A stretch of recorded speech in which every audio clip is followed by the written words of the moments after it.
Halo, kita bertemu lagi di strategi pengorganisasian yang part 2, yaitu mengenai penjelasan strategi pengorganisasian makro gitu ya. Nah, kalau masih mengingat tadi di strategi pengorganisasian mikro itu tadi ada 3, yaitu siapa aja masih ingat nggak? Tadi ada punyanya strategi yang pertama tadi adalah yang dari kok ini jalan-jalan. Dari siapa tadi? Ayo.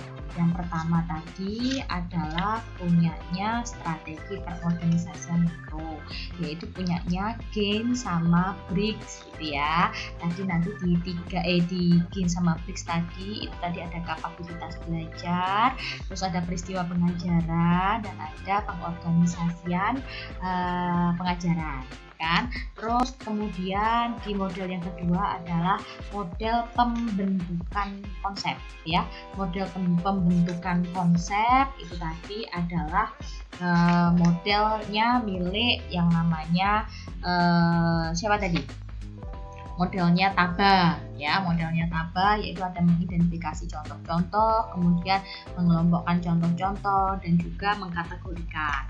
Nah, untuk yang ketiga yaitu adalah yang pemahaman konsep.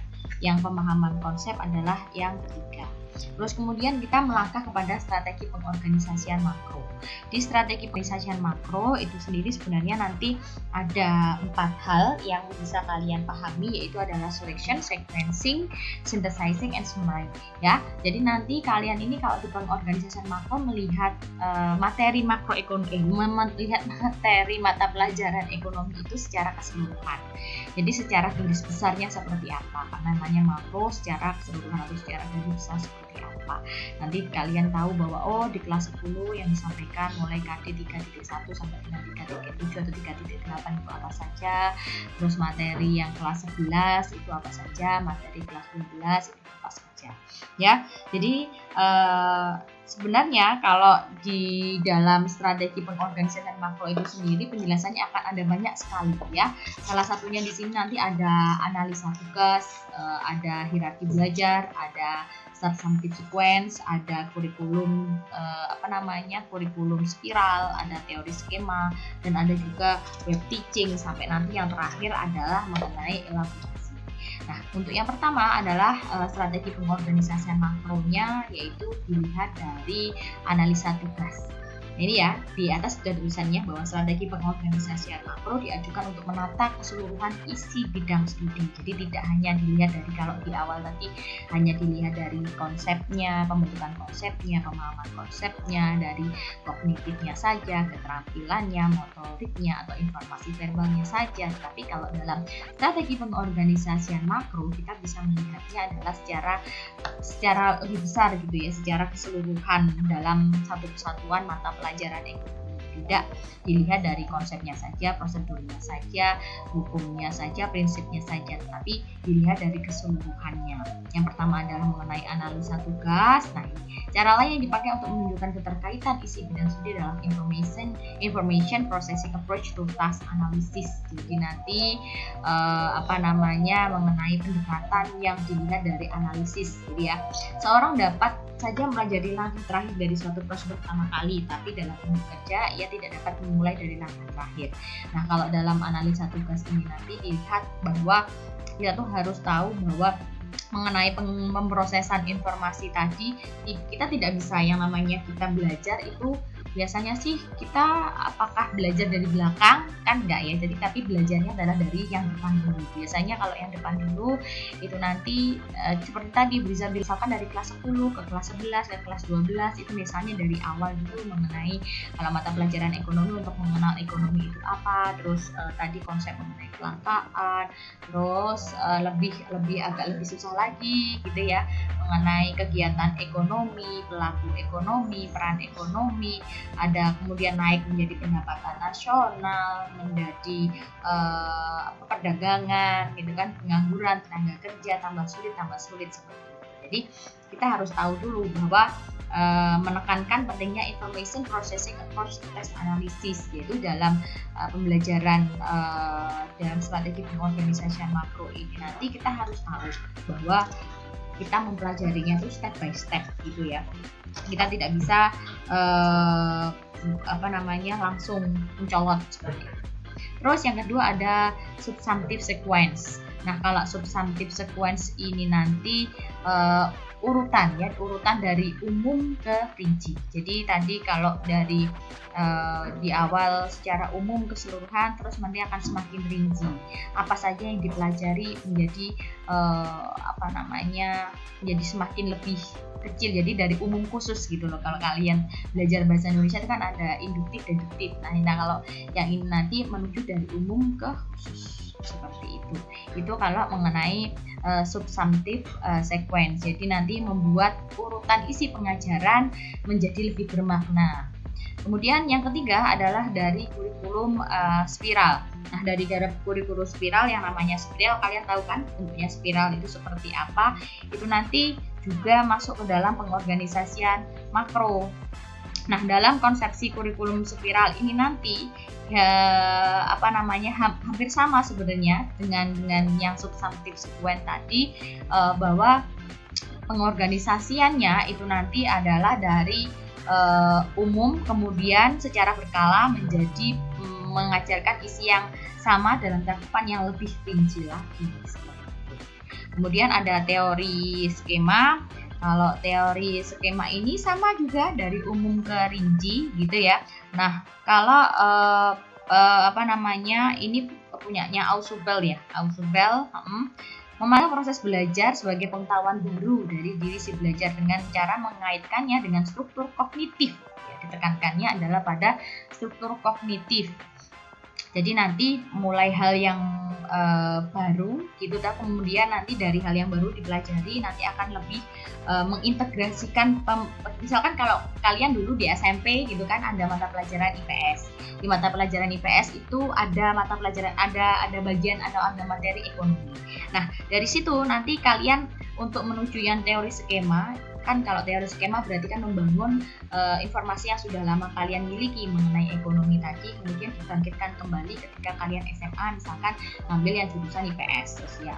Otomatis kalian pasti akan tahu gitu ya bahwa kemarin sudah ada dasarnya lah ya, kasarannya seperti itu. Itu nanti hubungannya adalah dari teori skema. Jadi dari informasi yang sudah kalian miliki lama, kemudian sekarang ini misalkan di SMA, dari SMP ke SMA, dulu SMP IPS, sekarang SMA-nya sudah ekonomi. Nah, itu nanti akan diperdalam lagi, akan diperinci lagi mengenai materi-materi untuk ekonomi.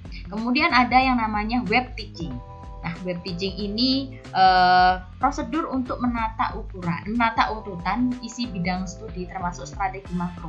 Prosedur ini menekankan pentingnya struktur pengetahuan yang telah dimiliki oleh si belajar dan struktur isi yang akan dipelajari. Nah, kalau dalam web teaching ini nanti akan menampilkan pentingnya peranan struktur pengetahuan tadi ya. Jadi dan struktur isi. Jadi struktur pengetahuan sama struktur isi nanti harus tahu juga di dalam yang namanya web teaching ini nanti. Jadi nanti gagasan-gagasan yang diuraikan dalam strategi pengorganisasian makro tadi itu nanti memunculkan bahwa kalau kita pelajari biasanya di ekonomi yang awal-awal itu lebih banyak yang namanya teorinya ya. Teori-teori yang nanti akan dipelajari itu nanti seperti apa gitu ya. Bahwa apakah hanya dari yang kita tahu di awal kemudian dari umum ke rinci saja atau seperti apa, itu nanti yang akan kita pelajari. Nah, sebenarnya nanti adalah penyempurna dari semua strategi pilihan dari awal tadi analisis tugas sampai dengan web teaching ini ada satu, yaitu adalah di teori elaborasi. Ini adalah teori yang mendeskripsikan cara mengorganisasikan pembelajaran dari umum ke rinci. Urutan umum ke rinci dimulai dari epitom, kemudian mengelaborasi dalam epitom ke lebih yang namanya ke lebih rinci. Nah, epitom sendiri adalah struktur isi bidang studi yang dipelajari.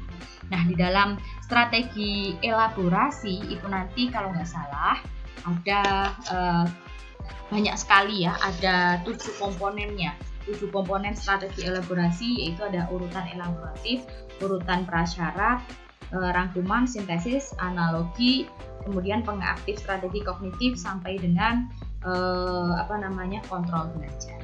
Kalau berhubungan dengan yang namanya urutan elaboratif, jadi urutan yang sederhana pada yang kompleks atau dari umum yang perinci seperti yang awal-awal tadi. Tapi ada yang namanya urutan prasyarat. Di sini urutan prasyarat adalah seperti hierarki ya, bahwa ketika nanti misalkan kalian sebelum kalian mempelajari mengenai hukum permintaan, kalian harus tahu dulu, misalkan harus tahu dulu bagaimana cara membentuk hukum permintaan itu sendiri, misalkan seperti itu. Atau kalau yang namanya prasyarat itu sebelum kamu mempelajari B, kamu itu harus mempelajari A dulu. Kalau misalkan sekarang ini kalian itu kalau di sekarang ini aja, kemarin kalian di semester kemarin belajar di pengantar ilmu ekonomi. Kalau pengantar ilmu ekonominya nggak lulus, kalian nggak bisa melangkah ke ekonomi mikro 1 atau ekonomi mikro 2. Ekonomi mikro 1 atau ekonomi makro 1. Nah, itu sebagai misalkan prasyarat, itu seperti itu. Terus kemudian ada rangkuman. Rangkuman adalah tinjauan kembali atau review terhadap apa yang telah dipelajari, penting sekali dilakukan untuk mempertahankan retensi. Retensi itu adalah misalkan bisa menjelaskan seperti ini. Nah, nancepnya di otak kalian atau nancepnya di ingatan kalian itu lama atau tidak, itu namanya adalah retensi. Ya, review juga sebagai acuan yang mudah diingat untuk konsep, prosedur atau prinsip yang diajarkan. Nah, rangkuman di sini ada jenisnya, ada dua, yaitu ada rangkuman internal dan juga rangkuman eksternal. Nah, ada yang namanya tadi ada sintesis. Sintesis ini berfungsi untuk menunjukkan keterkaitan antara konsep, prosedur atau prinsip yang diajarkan. Karena tadi Briza bilang bahwa kita nanti belajar apa saja sih, misalkan kalau kita belajar permintaan, di permintaan nanti ada hukumnya, lalu ada kurvanya, lalu ada cara mengerjakan, misalkan ada angkanya diketahui, harga diketahui, kuantitinya berapa. Nah, itu kan kalian harus tahu bahwa itu nanti akan membentuk suatu yang namanya teori atau hukum permintaan, misalkan seperti itu. Jadi satu-satu ada hubungan antar bagian-bagian tadi sehingga membentuk suatu suatu ilmu atau suatu pengetahuan yang baru. Kemudian ada yang namanya analogi. Nah, analogi ini sebenarnya adalah mempermudah kalian untuk memahami suatu materi, atau ketika nanti kalian menyampaikan kepada siswa dengan adanya analogi, misalkan untuk nanti memahami mengenai konsumsi. Ketika kalian makan, ketika kalian belanja, nah nanti misalkan analoginya seperti ini loh. Nah, nanti kalian harus memberikan analogi supaya siswa kalian paham terhadap apa yang akan kalian sampaikan. Kemudian ada pengaktif strategi kognitif. Nah, ini adalah keterampilan yang dilakukan si belajar untuk mengatur proses internalnya ketika ia belajar, mengingat dan berpikir. Nah, strateginya ada dua cara mengaktifkannya, yaitu merancang pembelajaran sedemikian rupa sehingga si belajar dipaksa untuk menggunakannya dan juga menyuruh si belajar untuk menggunakannya. Ada yang dipaksa, ada yang dengan menyuruh, gitu ya. Karena memang kalau pengaktif strategi kognitif, karena setiap orang itu kalau kalian tahu ada istilah saya dengar, saya lupa, saya lihat, saya ingat, saya kerjakan, saya pahami. Nah, tahu itu kan ya. Nah, sebenarnya bagaimana cara untuk belajar setiap orang pun juga akan berbeda. Ada yang suka mendengarkan, ada yang suka melihat, ada yang suka sambil ngomong, ada yang suka sambil nulis. Nah, itu tadi bagaimana cara mengaktifkan strategi kognitif nanti tergantung dari gurunya, gitu ya. Lalu ada kontrol belajar. Nah, kontrol belajar ini nanti mengacu pada kebebasan si belajar dalam melakukan pilihan dan penerapan terhadap isi yang dipelajari. Dalam kaitan ini, si belajar menentukan sendiri isi urutan strategi kognitif yang paling cocok digunakan untuk suatu pembelajaran. Terkadang guru itu bisa memberikan pilihan kepada siswanya supaya bagaimana cara mereka belajar sesuai dengan gaya belajar masing-masing siswa itu sendiri, supaya nanti mereka bisa menikmati bahwa nanti saya itu belajarnya seperti ini, maka saya akan nyaman ketika saya belajar seperti ini. Begitu kira-kira untuk yang elaborasi. Nah, model elaborasi ada banyak sekali ini ya, ada langkah-langkahnya. Nah, ternyata sudah habis ya. Nanti tugas kalian adalah meresum ya, meringkas dari strategi pengorganisasian makro dan strategi pengorganisasian mikro. Nanti ada buku atau yang akan saya kirim ke WhatsApp group, nanti kalian bisa pelajari, kalian bisa resum. Terima kasih, begitu saja penjelasan singkat dari Bu Risa, semoga bermanfaat. Bisa tutup, wassalamualaikum warahmatullahi wabarakatuh.